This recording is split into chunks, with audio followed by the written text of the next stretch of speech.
So today we discuss the most important cycle in biochemistry, that is the citric acid cycle. Citric acid cycle. This means that citrate would be part of the cycle. So first compound you know by knowing the name of the cycle, citric acid. In citric acid the compound will be citrate. So it's an important compound in the cycle. So first compound is citrate. Let's see what is citric acid cycle.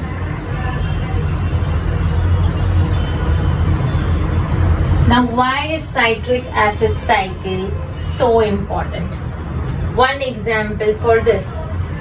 For example, there is a highway, but highway, there are many roads and intermediates that come to this highway, and finally there is one particular final road where all the vehicles travel. Similarly, citric acid cycle is the last pathway for all metabolisms. So that metabolisms could be carbohydrate, lipids, proteins, amino acids. So all these metabolisms finally converge into citric acid cycle and then leads to the formation of carbon dioxide, water, and most importantly, energy. Citric acid cycle is the cycle that gives us energy. So most importantly, energy, that is ATP. Okay, so why is citric acid cycle important? But because it is the final cycle for all the metabolism that is taking place in the body, and finally it gives us energy in the form of ATP. Now, this cycle, which is giving us energy in the form of ATP, can take place only in mitochondria. So it can take place only in mitochondria, mitochondrial matrix, and it is a aerobic metabolism. So it is an aerobic metabolism. So two most important requirements for this cycle to take place is that it can take place only in mitochondrial matrix and in aerobic conditions. So direct oxygen is not involved in the reaction, but the presence of oxygen is very important for citric acid cycle to continue. So the location of the cycle is mitochondrial matrix and it is an aerobic metabolism.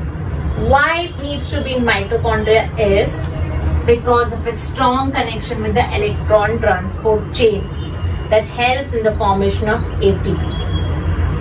So two things very clear. It will take place only in mitochondrial matrix, and secondly, it requires aerobic conditions. And why it is the most important? Because all the metabolisms, that is carbohydrates, lipids, proteins, amino acids, finally come into citric acid cycle and they form carbon dioxide, water, and give us energy. Now what are the other names of citric acid cycle? Citric acid cycle is also called as Krebs cycle. I told you citric acid cycle was called as citric acid. This means citrate is an important compound of the cycle. That is one thing. It is called as Krebs cycle because it was discovered by Hans Krebs. It is also called as TCA cycle, that is Tricarboxylic acid cycle. Now what is meant by tricarboxylic acids? That is tricarboxylic acids. Compounds containing 3 times the carboxyl group is tricarboxylic acid. So which are these people? Which are these compounds? These are citrate, isocitrate, that were formed in the initial parts of the cycle. So this is a tricarboxylic cycle. So 3 names: TCA, tricarboxylic acid cycle, Krebs cycle, and citric acid cycle. Now coming to what is required for the formation of or for the initiation of citric acid. So you know the compound that will be formed is citrate. Okay, but how will it be formed? You require an acetyl-CoA. So this is a 2-carbon molecule, and you require a 4-carbon molecule, that is oxaloacetate. This is oxaloacetate, and this is acetyl-CoA. So you require an oxaloacetate, you require an acetyl-CoA to form citrate. Okay, so this part is clear. Oxaloacetate is a 4-carbon compound, acetyl-CoA is a 2-carbon compound, citrate that is formed as a 6-carbon compound. But the most important thing that it is a complete circle, and you have to form again oxaloacetate. I mean to say is oxaloacetate is a requirement for the starting of the citric acid cycle, and oxaloacetate is also produced in the citric acid cycle. This means it has a catalytic role in the formation of, or catalytic role in the citric acid cycle. This citrate will form alpha ketoglutarate,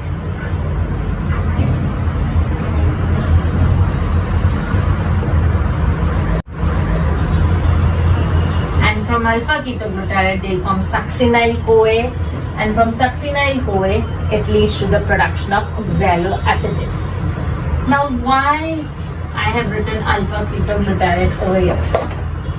Because see, biochemistry is about memorizing and is also about knowing the concept. So I want you to understand first the overview of the citric acid cycle, that you should know that in this cycle you have to write oxaloacetate, you have to write an acetyl-CoA, you have to write a citrate, you have to write an alpha ketoglutarate and succinyl-CoA. But the most important thing, or the way I remember it, is that there is a loss of carbon dioxide before the production of alpha ketoglutarate, and there is a loss of carbon dioxide after the production of alpha ketoglutarate. Okay, so 2 carbons are lost.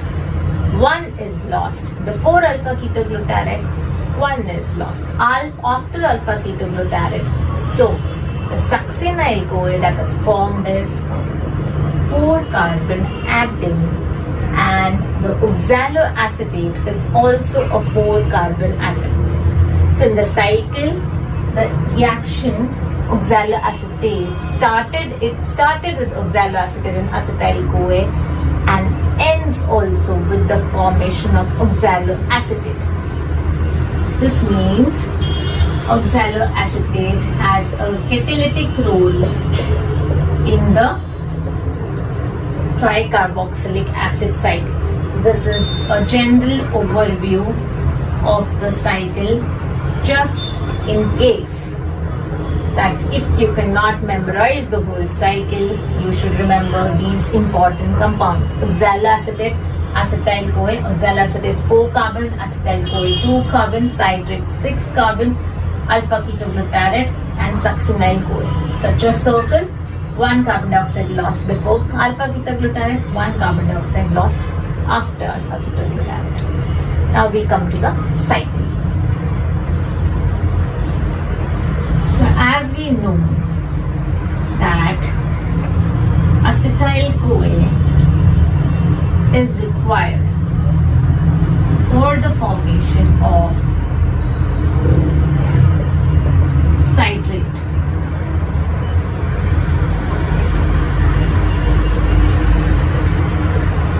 Since citrate will not have a CoA, this CoA will be released, and this takes place in the presence of citrate synthase. You have to be very clear about the enzyme, that it is synthase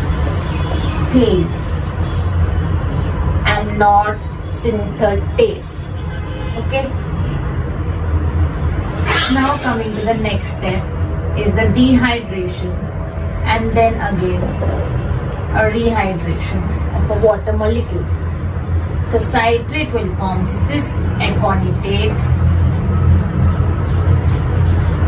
and this again with a rehydration of water molecule will form our major compound isocitrate. Okay, isocitrate will form oxalosuccinate, and oxalosuccinate forms the biggest compound that we have to remember in the cycle, alpha ketoglutarate. Okay, so isocitrate dehydrogenase, isocitrate dehydrogenase.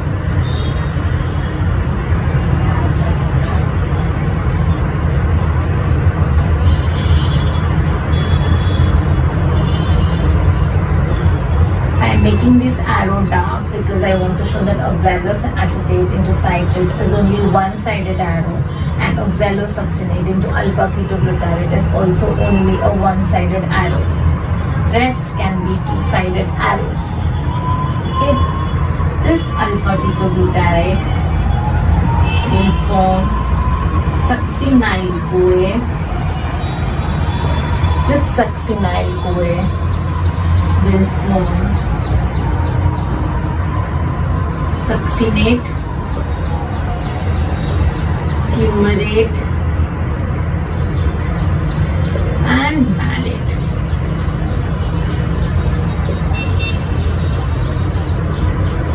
Fine.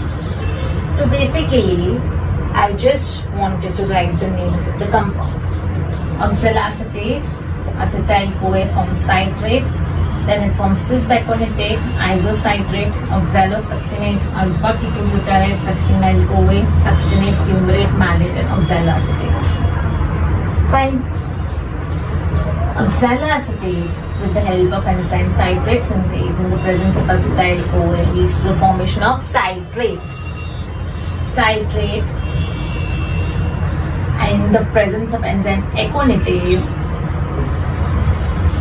there is a dehydration of water molecule, a rehydration of water molecule, and then finally forms the compound isocitrate. Isocitrate dehydrogenase oxidatively decarboxylates.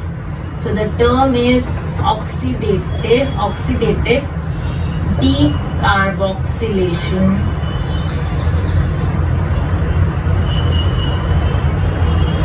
Oxidatively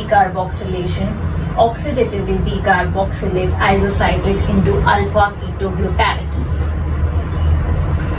So there is a release of one carbon dioxide. Alpha ketoglutarate dehydrogenase oxidatively decarboxylates alpha ketoglutarate to succinyl-CoA. Succinate-CoA is converted into succinate by succinate thiokinase. So succinyl-CoA is converted into succinate by succinate thiokinase. Succinate gets converted into fumarate, and fumarate into malate, and malate into oxaloacetate. Successively by succinate dehydrogenase, fumarase, and malate dehydrogenase.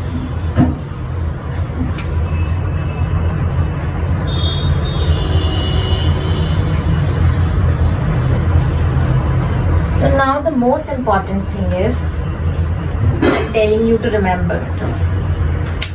Wherever you have dehydrogenase, that is isocitrate dehydrogenase, alpha ketoglutarate dehydrogenase, and malate dehydrogenase. Wherever you have dehydrogenase, there will be a production of NADH. So NAD plus will get converted into NADH, plus H plus. Here again NAD plus will get converted into NADH plus H plus. Here again NAD plus will get converted into NADH plus H plus. Okay, one thing. Now where there is succinate thiokinase is a substrate level phosphorylation.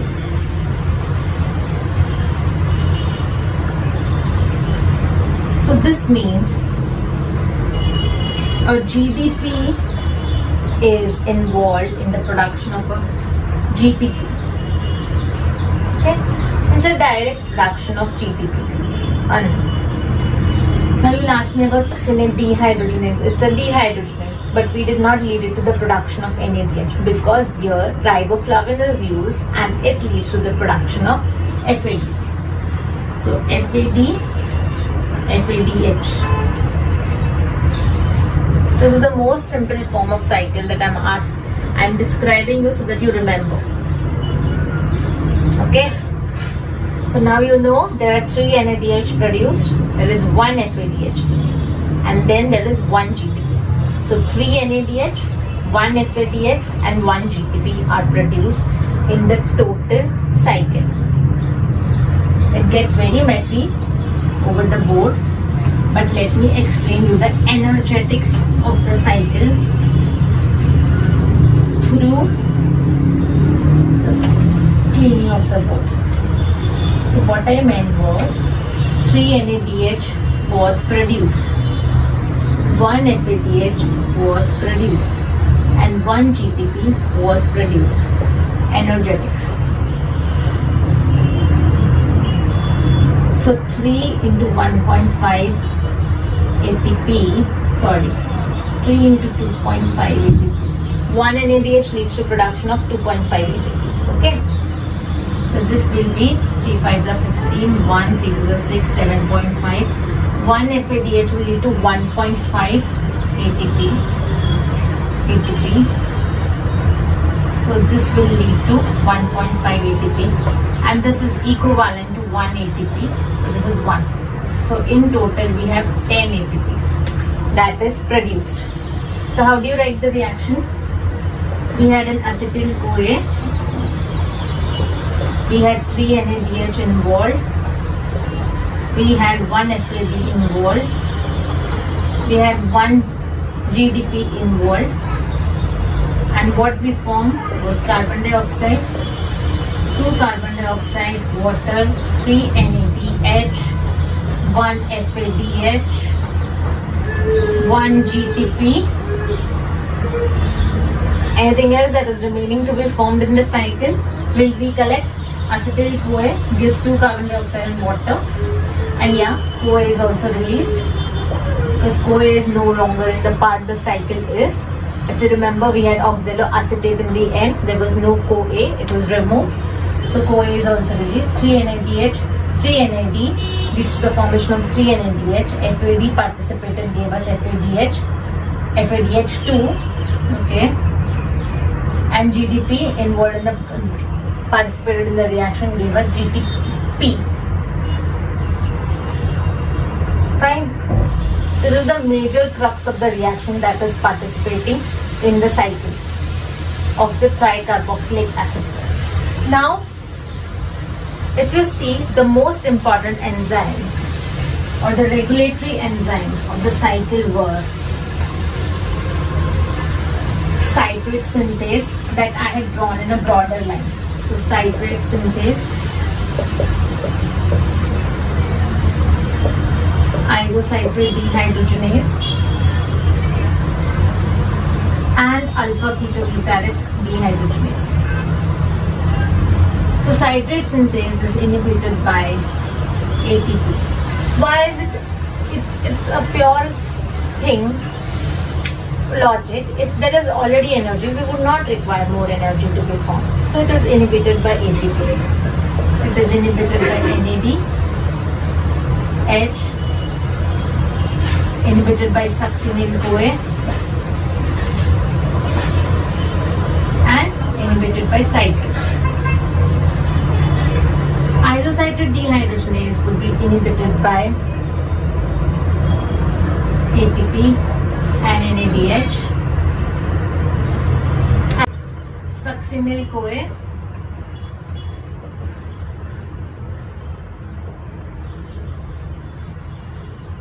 sorry, here it is not citrate but acetyl-CoA itself. This is the regulation of citric acid cycle. So these three enzymes are regulatory. Isocitrate dehydrogenase, citrate synthase, isocitrate dehydrogenase, alpha-ketoglutarate dehydrogenase. Okay. The other important is hyperammonemia. Ammonemia. What this means is increase in ammonia in the blood. Now, why it will inhibit the TCA cycle is because it causes alpha-ketoglutarate dehydrogenase enzyme to be used up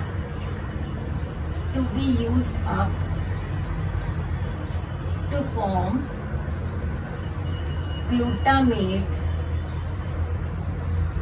and glutamine.